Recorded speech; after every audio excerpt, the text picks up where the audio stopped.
Well, I'm out here this morning, guys, doing some hand load testing with my 6.5 Grendel.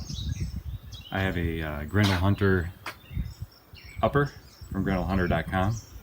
It is a 16-inch fluted Saturn barrel,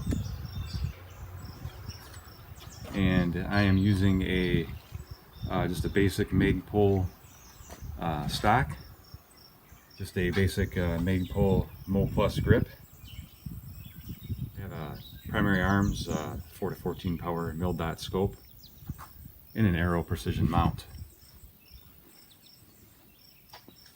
The load I'm out here testing today is this 123 grain Sierra Match King with accurate arms 2520, starting at 20.82 grains, working up to 29.4 and 3/10 of an 8 grain increments. All right, I'm continuing to shoot here these 6.5 Grendel hand loads, and I'm moving on to 28.8 grains of accurate arms 2520 behind that 123 grain Sierra Match King. My first group was pretty poor. The second group at 28.5 grains tightened up a bit. So it would be great if this group tightens up a little bit more. We got the chronograph here reading. Hopefully it'll come through on the screen as well. We'll see. Using a lead sled today, just to try to take all shooter air out of it if I can, because I've had so much issues getting accuracy from this Grendel.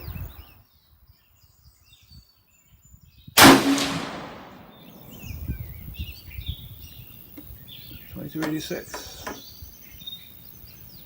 Seems like the velocity is a little low on these, but Grendel's not a super high-speed cartridge anyways.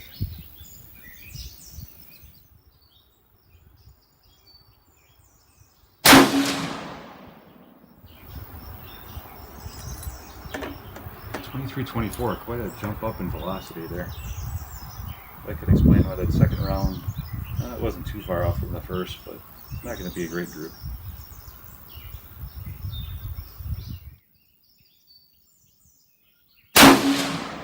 That was way off to the left. I don't know if I'll ever get this gun to shoot the way I want it to.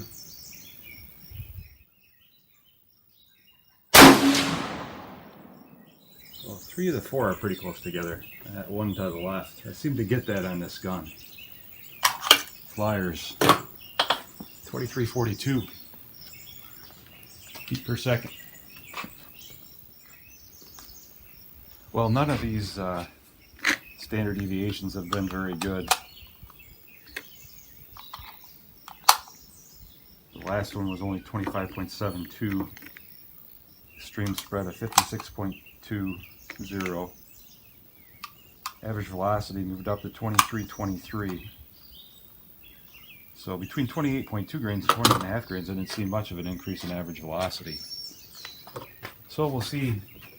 Maybe 29.1 is going to be the cat's ass.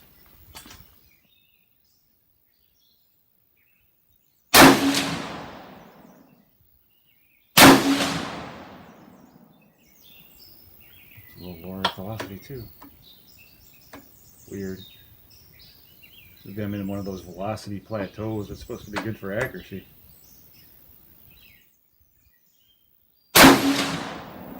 Off to the left. Like I said, I always seem to get a flyer every group. This upper.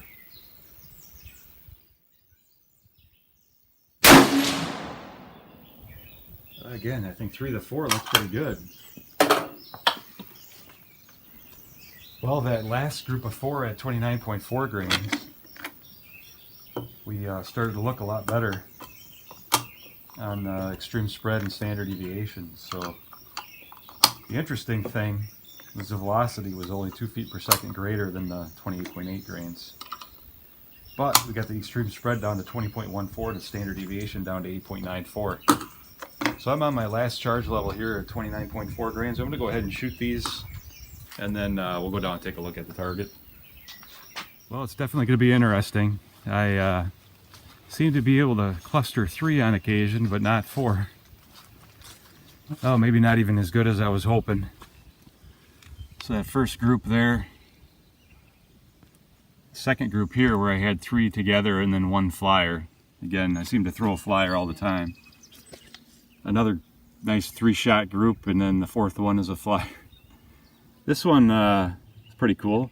Couldn't tell where that first shot went. I guess I shot it right in the black, in the bullseye there, but again I screwed up a 4th shot, or the gun did. And then that last low level, also 3 clustered kind of nice. Well, what I'll probably do is give you guys the 3-shot clusters and then the 4th shot and what that opened it up to when I actually give you the results at the bench. Hello YouTube, the Gun Nut here. It's another great day to be an American. Let freedom reign. Well, today I'm going to do a video here on results that I recently got at the range with my 6.5 Grendel Hunter Upper.com, shooting Sierra Match King 120 grain hollow point bowtail, 123 grain hollow point bowtail bullets, fueled by accurate 2520 powder, using Hornady cases and Winchester small rifle primers. The rifle that we shot these rounds through, again I mentioned this is a GrendelHunter.com upper, the 16-inch barrel. I have a LaRue meticulously built trigger, and I definitely cannot blame the trigger for any bad shots because it is a great 2-stage trigger. Works really well for getting good groups typically. The scope that we have mounted on here is a Primary Arms 4-14 power mil-dot scope, and we had it set at the 14 power for all the shooting. It's mounted in Aero Precision one-piece mount, SPR mount I believe. Really nice mounts, really nice scope for the money anyways. So we're going to go ahead and take a look at the results. So as I typically do here is we'll start out with target. We're going to bounce back and forth from the target to our statistics. So our first load of the day was with 28.2 grains of Accurate Arms 2520, and we got a 4-shot group of 1.33 inches. Thankfully the chronograph was working pretty good today at the range. So we had 28.2 grains. We had an average velocity of 2244, an extreme spread of 68.57, and a standard deviation of 28.87. So not great statistics, but that's what I got. So the next group starts our sequence of great 3-shot clusters and 4th-shot flyers. 3 of the shots went into 0.46 inches, and the 4th shot opened the group up to 2.03. So that 3-shot cluster promising, 4th shot not so good.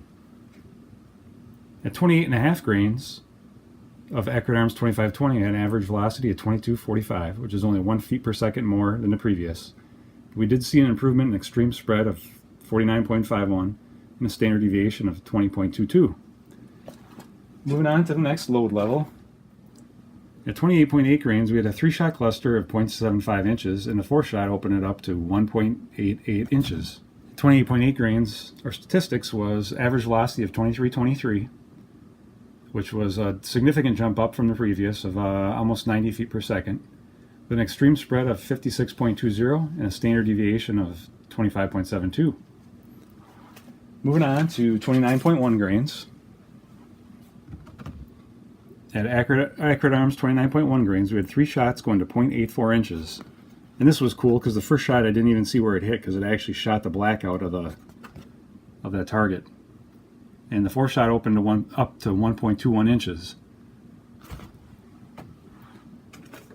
So we saw some improvements here in statistics. 29.1 grains, average velocity of 2325, which is only a jump up of 2 feet per second, extreme spread of 20.14, and a standard deviation of 8.94.